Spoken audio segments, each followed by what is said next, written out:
Hit it.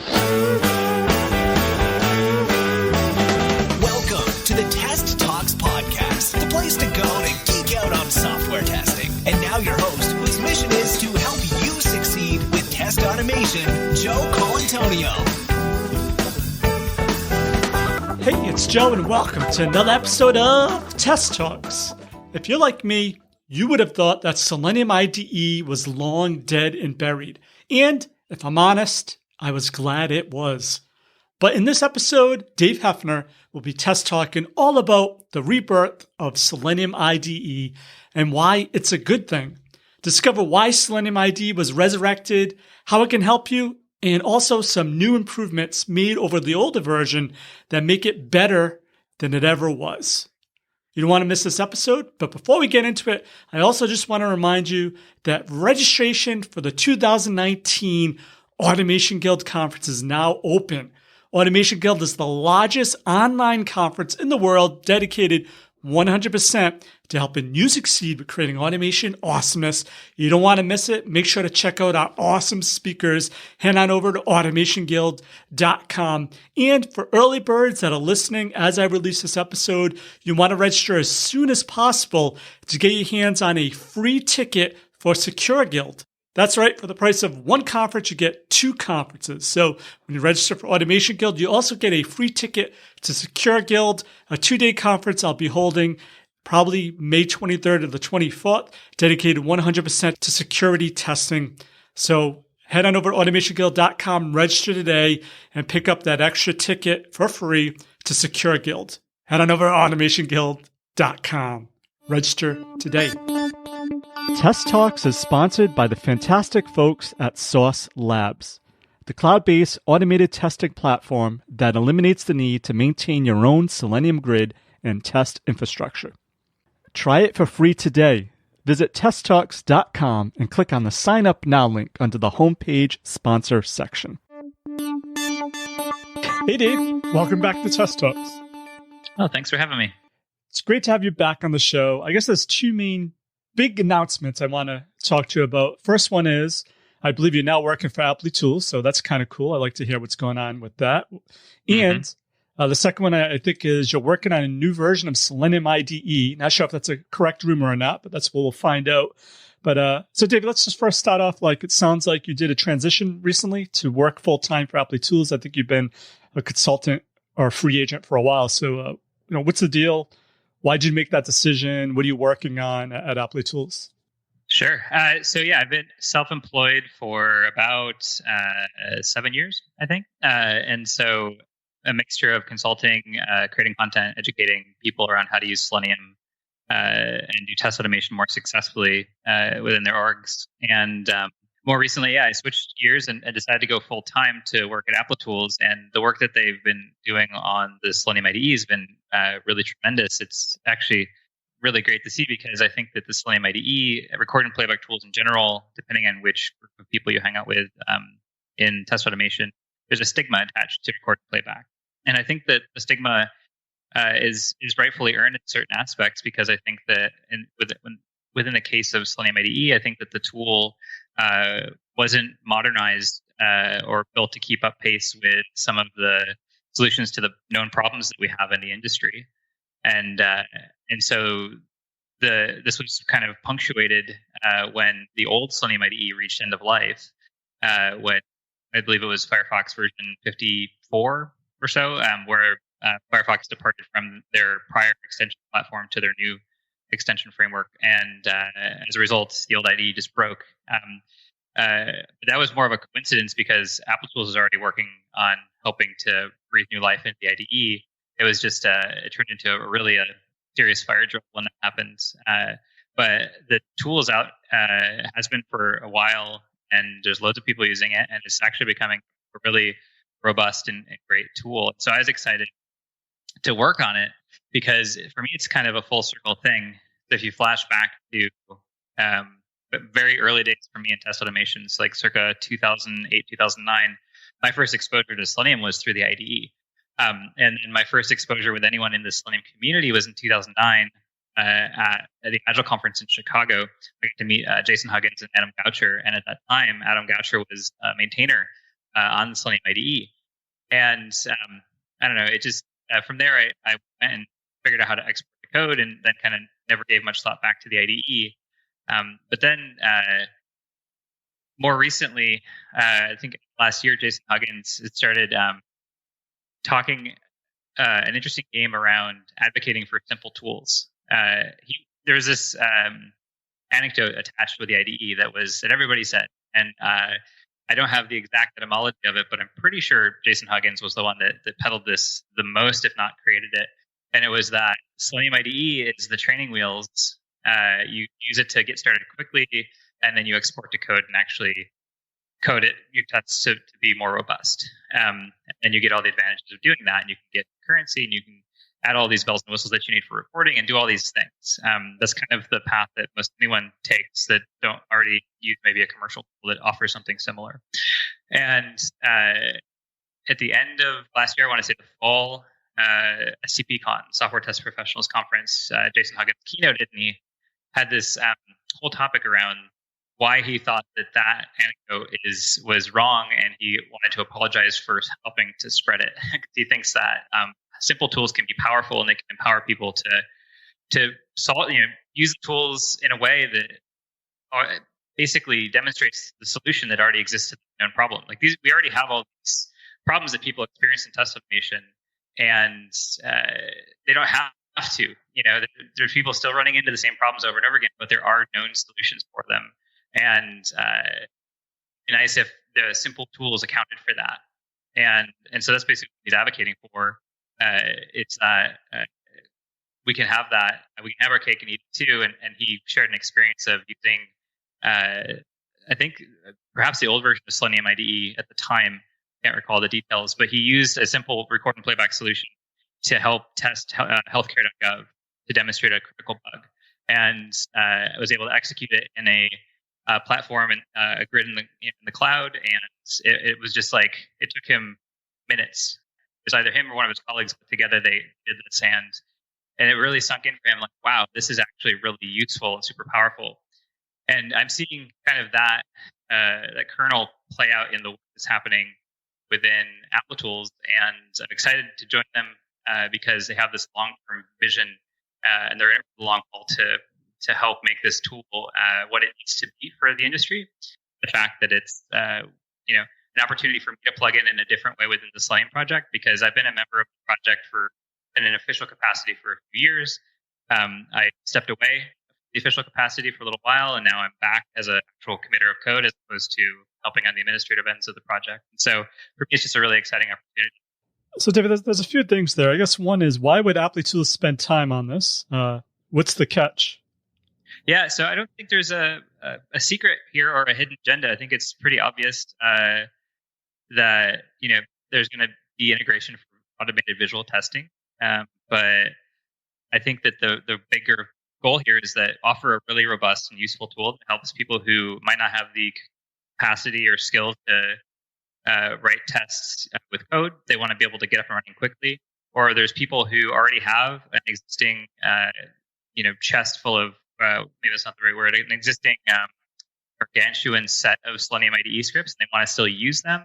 I think that we want to try to make sure that everybody has the ability to do automated testing and do it well. And then if some of them happen to use automated visual testing, great. If not, they still have a really useful and powerful tool. And so much of the work that happens in test automation has to do with Selenium. And I think it's also a nice way to give back to the community. Great. And so, like you mentioned, you had people that are pro and con against doing this, reviving this.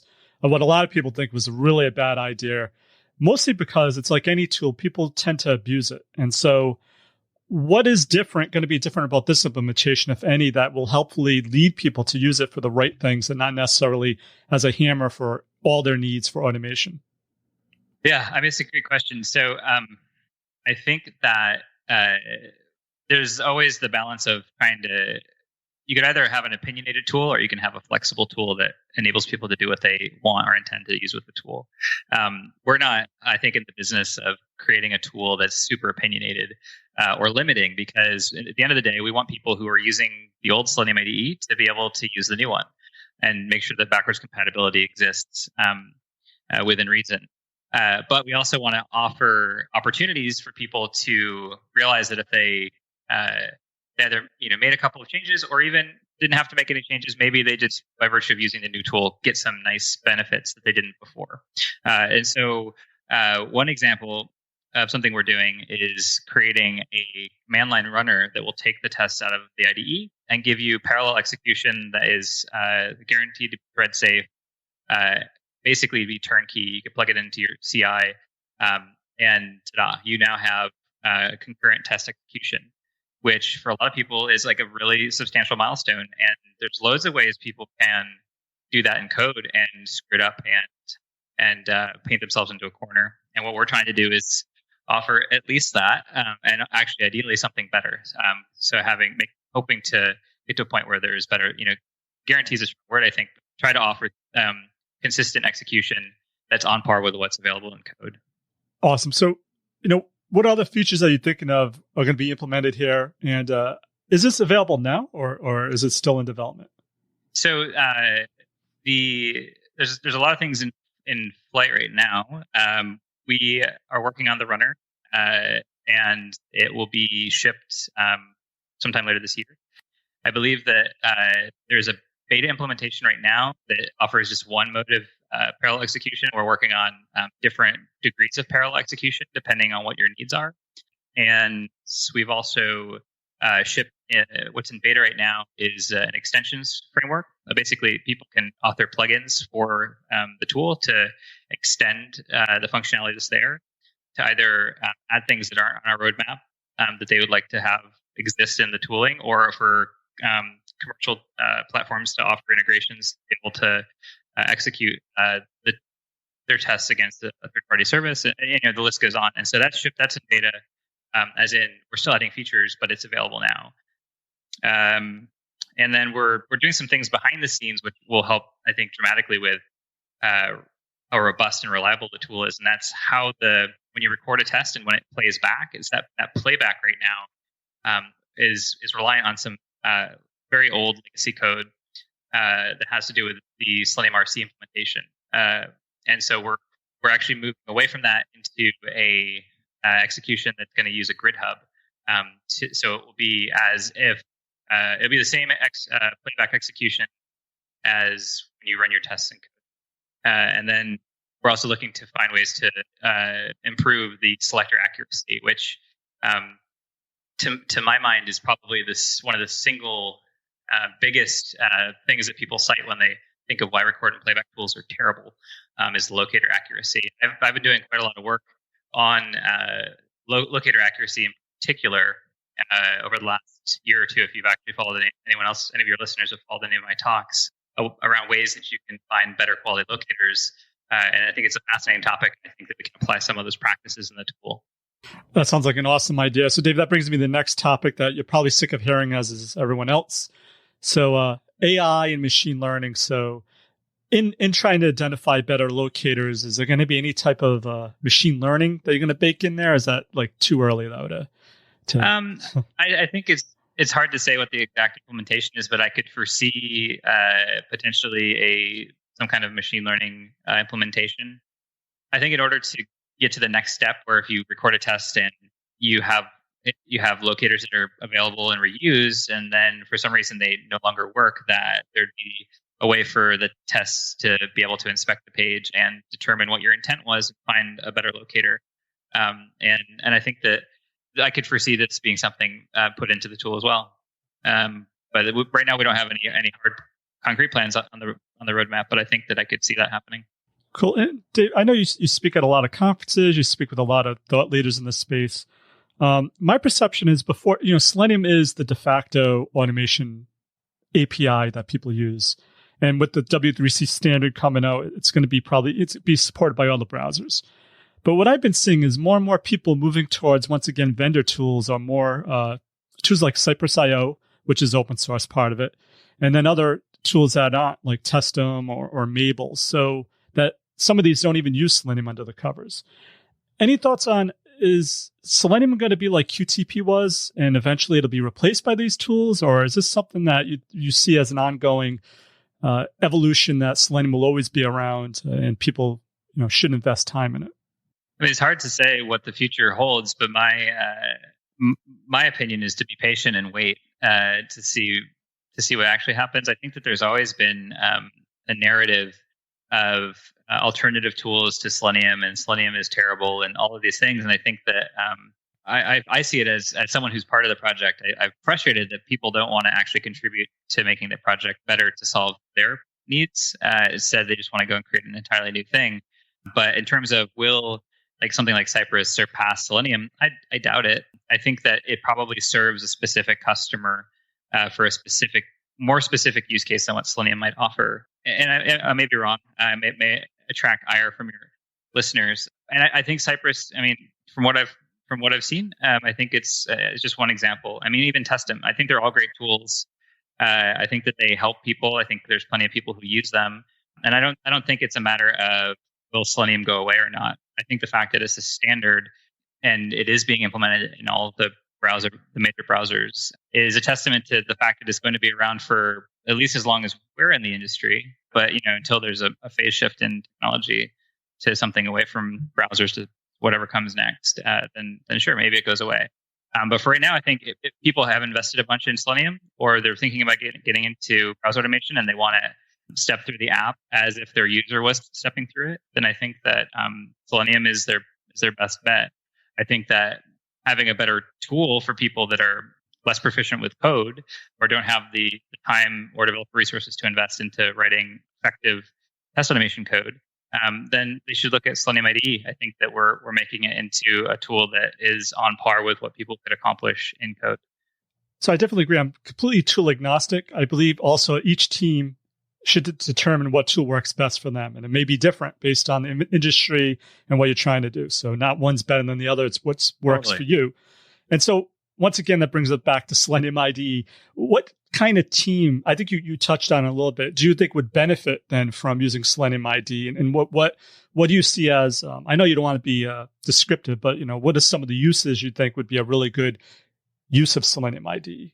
Well, I think that the end goal would be anybody that wants to just record a bunch of tests for use cases as all the customer facing, business facing tests of the app. The same use case of what you would use Selenium for. And I think that if people would rather write them in code, then Selenium IDE is not for them. But it used to just be that people who are less technical would be handed the IDE and say, okay, record your tests using this, save them and rerun them. And then that never ended well. But the end game here is that use case will end well. And it's also not just for less technical people. It could be for the same people who use Cypress. I mean, there's super technical front-end developers who use Cypress. And it's supposed to be it's more approachable, and it just, it works. It's simple. These kinds of things, we're trying to make it more approachable, not just to less technical people, but to more technical people, and actually get it to a point where there's the choice that they can make between, do we do this in code or do we do this in the IDE? And they would say, let's do it in the IDE. It gives us all the bells and whistles for free, and we don't have to build anything. The same reason people would pick up a framework, because it would just have these things baked in. Awesome. Yeah, I definitely agree. And I get some bad reviews. I've been talking about Guild conferences too much, but too bad. So in my previous Guild conference, Testing Guild, we had some sessions on exploratory testing, utilizing automated tools to help you. So not necessarily to automate everything, but just leveraging them to give you some quick feedback. So a lot of things around using Postmon to help you do some exploratory testing with your API. And I'm almost wondering if that also would be a user case, because I love the idea of creating maybe a quick and dirty script and just replacing some values just to see how your application behaves, or to actually look at how the elements are being generated, but not necessarily hardcore all the time. So is that a use case you would think? Yeah. I think there's a couple other use cases, sure. For getting the app to a certain state that it just requires a bunch of steps, and they're always the same. Using it for the case that you described, which is similar, but maybe a little bit different depending on your needs. And then there's also, if you found a bug and you want to show a reproducible case. I think that capturing a test that demonstrates the failure condition that you can then attach to a bug report is a phenomenal use case. And I think that, that's way better than, to me, a defect tracker that doesn't have anything other than like steps listed out in just pure prose. So once again, I love that idea. So is there going to be any functionality around that where you're able to repro a bug and send it and someone could just replay it, or the reporting? What kind of features are built around that would help people share that particular bug and get people to look at it? Yeah, I mean, the general way that people have done it is they just record an individual test case and then they save it, and then that's what people can run. And they just have to have the IDE on their machine. They load it up and then they can run it. I think that anything that is kind of expected normative standards and other tools, I could reasonably see something like that making its way into the IDE, either as an extension, if not part of the core functionality. But I mean, I think some tools offer kind of file this issue in Jira or attach it to Jira, for example, for people who actually like Jira, or attach this to a Trello board, whatever it is. I think there's ways to enable people to have less friction, to have an automated test case that demonstrates the defect and have it be plugged in somewhere else. I think that's something that could reasonably be done too, especially through the extensions framework. I guess I'm thinking back to questions I used to get asked. People used to ask me about Selenium IDE. One of the biggest one was, does it only work against Firefox? And the answer was yes. So is the newer version also completely just tied to Firefox? No, it's on Firefox and Chrome. You get this. You can get it from the Chrome store or from the Mozilla add-ons store, and that's what we're doing right now. We try to keep consistency with what was there before and try to enable it in more than just the one browser. That's awesome news. And I guess another question people always ask me is, can you use check in Selenium IDE to your version control so you could do code reviews and keep track of any changes? Yeah, the export of the IDE is actually one file now, as opposed to individual HTML files for each test case. And so that file could be checked in, and any change to that file would obviously be tracked in version control. And I think that the code review, I guess, would be, trying to think the correct word or not. But yeah, you could store it in version control. You could review it. I'm not sure if that would be the best way, or if loading it up into the IDE and looking at it there would be more appropriate or not. But you could definitely check in all of your changes to version control. Great. And I was speaking to Simon, the original creator of WebDriver, and he mentioned something about how Chrome has these new performance metrics and this other data that you get out of the debugger, and that he doesn't see right now baking that into Selenium. And that's why sometimes people use maybe a tool like Cypress, because they're able to tap into it. Any thoughts on maybe having Selenium IDE, or would that be a good plugin that someone can write to be able to, when using Chrome, to grab those particular metrics? I think that that sounds like a great candidate for a plugin. I see the plugins, our plugin framework, platform, whatever we want to call it, the right word there, the extension architecture that we have. I think that anything that is on a roadmap that we haven't implemented yet, or it's not on the roadmap, but the community thinks would be useful, I think that something like that would be a great candidate for the extensions, because I based on everything else that we have going on, I don't foresee us doing something like that anytime soon. Yeah, Dave, I know you probably can't tell me, or even if it's official yet, but you did mention that you may have some features where, or maybe you do already, that you could do some sort of visual validation, which I think would be a huge win. Are there any I know that's a paid service, and it should be a paid service. It's a great service, but is there any thoughts about like a threshold that people can use, like a visual check, like at a minimum, to get them kind of used to what visual validation is, and then if they need more, that they could go and get the full-blown version of Apply Tools? I actually haven't been part of the conversations around the product integration for that. I've been focused mostly on just the core features to keep parity with what was in the old IDE that's not there, or helping fix bugs and building out some new things, that the new features that haven't existed before in the core feature set of the IDE. So I think that's a good stay tuned to see what the marketing message is, I guess. So Dave, is this your sole focus now? Is just Selenium IDE? You're in R&D and this is the only thing you're working on? And if so, what's going to happen to your awesome resources like your books and your training and your going out and speaking? Hopefully that's still part of the deal. Any thoughts around that? Yeah. So I am fully focused on the IDE, and a mixture between occasional things like this, interviews, perhaps some talks at conferences. I think that's still TBD in terms of what the appetite is for the community to have talks like this at the conference. And there's more than just me. I mean, it is an open source project, and there are other people who are working on it. Like my coworker Tomer is phenomenal, and he, I think, is going to be a name that's going to be synonymous with test automation very soon in terms of speaker credentials, and rightfully so. And so I'm happy to let other people run with it, but I'm focused solely on a mixture of the development efforts for the project and anything else I can do to help move the project forward in terms of documentation, the PR aspects of it. And so maybe I'll be at a conference talking about it, or maybe I'll just be at a conference just to still be tapped into the community. As far as my existing stuff, I mean, that all kind of keeps going. The newsletter still runs. The book is still in existence. My training business is I'm not going to go and do, I think, all-day workshops or anything. I'm not going to do private trainings or any more consulting while I'm working full-time at Apple Tools. But yeah, I'm just dedicated to working on the IDE. So, Dave, I'm always struck by when I go to a Selenium conference, it's always the same contributors. And I'm always wondering why that is. And I always worry that if one of these folks leave, that, we're going to have problems. So, what would you do to help people encourage them to contribute to Selenium IDE? If someone wanted to help with the Selenium IDE, how do you think it would be the best way for them to get started?